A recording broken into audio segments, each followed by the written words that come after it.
Vigrid. In the ancient tongue of the Norse, it means the battlefield. Yet it is more than just a place. It is the final arena, the destined ground where all the stories, conflicts, and prophecies of the cosmos converge in a single, thunderous crescendo. Stretching for 120 miles in every direction, Vigrid is vast beyond comprehension. Its borders are not marked by mountains or rivers, but by the invisible boundaries between worlds. Here, beneath a sky stained forever crimson, with no sun to rise or set, time itself seems to hold its breath. This is the theater chosen by the universe for the last act of its most ancient saga. A stage vast enough to contain the armies of gods, giants, monsters, and mortals, all drawn from the 9 worlds of Norse myth, to decide the fate of everything that ever was and ever will be. Vigrid is a land untouched by the rhythms of life. It does not belong to Asgard, nor to Midgard, nor to any of the realms known to gods or men. It is a neutral zone, a pocket of reality set apart from the flow of existence. The earth is barren and cracked, the soil long since surrendered to an unyielding sterility. No green blade dares to break the surface. Scattered across the field are ancient stones, their faces carved with runes so old their meaning is lost even to Odin himself. The wind howls with an unsettling voice, carrying the promise of finality. There is no fragrance of flowers, no birdsong, only the quiet tension of a place awaiting its purpose. Vigrid's emptiness is sacred, a blank canvas reserved not for beginnings, but for endings. When the time arrives, it is signaled not by any ordinary trumpet, but by the Jalar horn, the mighty horn of Heimdall. With a breath that shakes the roots of Yggdrasil, Heimdall sounds the horn 3 times. Its call reverberates through every realm, a summons that cannot be ignored. In the halls of Valhalla, the warriors known as the Einherjar, those chosen by the Valkyries, rise from their feasting benches, 800 from each of the great doors. They assemble, armored in shining mail, their spirits honed by endless battle. The gods of Asgard, the Aesir, stand at their head. Odin, wise and somber, Thor, mighty and resolute, Tyr, the one-handed, and all the rest, gods of sky, war, and justice. From Alfheim come the light elves, their armor shimmering like starlight, silent and graceful as the dawn. The Vanir, gods of fertility and earth from Vanaheim, bring their ancient wisdom and power. Even from the world of men, Midgard, the bravest and noblest are drawn. Heroes destined to take their place among legends. Across the bleak expanse of Vigrid, banners are raised, shields are locked, and swords are drawn. This is not just a gathering of armies. It is the final assembly of every force that ever struggled for light, order, and hope. But as the hosts of light converge, so too do the shadows. Vigrid is not only a sanctuary for heroes, it is also the destination for all the powers of chaos, destruction, and darkness. Leading them is Loki, the trickster, now unbound from his ancient chains. His eyes burn with cunning and malice as he marshals the greatest army the worlds have ever seen. The frost giants from Jotunheim march at his side, towering and terrible, each step shaking the ground. Their breath freezes the very air, and their weapons are forged from the coldest ice. From Helheim come the dead, not the honored dead of Valhalla, but those who died of sickness and age, forgotten souls denied glory. They march in silence, their eyes hollow, their forms mere shadows of what they once were. The dark elves, long resentful of the light, emerge from their hidden places, ready to claim vengeance. Dwarves, masters of the forge, have chosen sides, some drawn by promises of power, others by ancient grudges.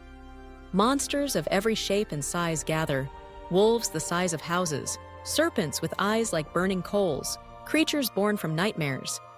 The darkness is no less organized than the light. It is cunning, hungry, and desperate. As armies take their places, the very fabric of reality begins to strain. Vigrid stands at the nexus of all things, and with so much power, so much purpose, focused in one place, the boundaries between worlds begin to blur. Space and time twist upon themselves. In some places, a step forward might take an hour. in others, a heartbeat. Rifts open in the air, showing glimpses of distant realms, times long past, and futures yet to come. The air shimmers with strange lights, and the ground trembles as if in anticipation. The battlefield becomes a vortex, a singularity where the rules of existence are bent by the weight of fate. It is here, in this fractured reality, that destiny asserts itself. The battle that unfolds is not a single clash, but 1,000 duels, each with cosmic significance. Odin, the All-Father, faces Fenrir, the monstrous wolf. This is more than a fight between god and beast. It is the collision of love and duty, wisdom and wildness. Odin knows he will fall, yet he stands firm, for to do otherwise would betray the entire tapestry of fate. Their struggle is brutal, personal, and tragic. Elsewhere, Thor, the thunder god, confronts Jormungandr, the world serpent. Lightning meets poison, order meets chaos. Their blows shake the sky, and with every strike, the end draws nearer. Freyr, the god of fertility and peace, lifts his sword against Surtr, the fire giant, who carries a blade of flame destined to set the world ablaze. It is the last stand of creation against destruction, green growth against consuming fire. These battles are more than contests of strength. They are the universe speaking to itself, playing out its inner contradictions in the only language it knows: conflict. Yet Vigrid is not a passive observer. The field itself seems to awaken, feeding on the fury and sorrow that unfolds upon it. Every drop of blood that falls is absorbed into the soil, which darkens and thickens with each sacrifice. The screams, the final gasps, the thunder of weapons, Vigrid takes it all in, not as a mere witness, but as a living chronicle of endings. The earth, once brown and lifeless, turns red with the blood of those who fought and fell. As the battle rages, cracks spread across the ground, glowing with an unnatural light that hints at the power building beneath the surface. Vigrid becomes a living record, an indelible memory of everything lost and everything gained in this final reckoning. As the struggle reaches its climax, the end comes in fire. Surtr, the giant of Muspelheim, steps forward. In his hand, the sword of flame blazes with the heat of 1,000 suns. With a single, world-shattering motion, Surtr hurls his sword into the sky. Flames pour down, devouring everything: gods, monsters, heroes, and the field itself. Vigrid, which bore silent witness to the end of all things, is now consumed along with its memories. The fire is not merely destruction, but purification. It is the necessary conclusion to a story that could end no other way. Vigrid's purpose is fulfilled. It has given the universe a stage for its last, greatest act. When the flames finally die, all that remains is emptiness, a void where once the world's greatest battle raged. Yet from this nothingness, the seeds of renewal are sown. The smoke clears, and in the silence that follows, a new world begins to take shape. The ground that was Vigrid is gone, its mission completed. There is no need for another such field. In this new creation, hope is born anew, and the scars of the old are left behind. Vigrid becomes a memory, a legend, a lesson etched into the fabric of reality. Every ending, no matter how absolute, makes space for something new to begin. So Vigrid endures, not in stone or soil, but in story.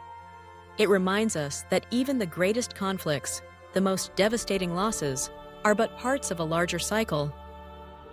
The battlefield is not a place of despair, but of transformation. In the end, Vigrid's legacy is not the carnage it absorbed, but the promise it leaves behind, that endings are sacred, necessary, and, ultimately, a prelude to rebirth. The world that emerges from its ashes may never know a battlefield like Vigrid again, and perhaps that is its greatest gift.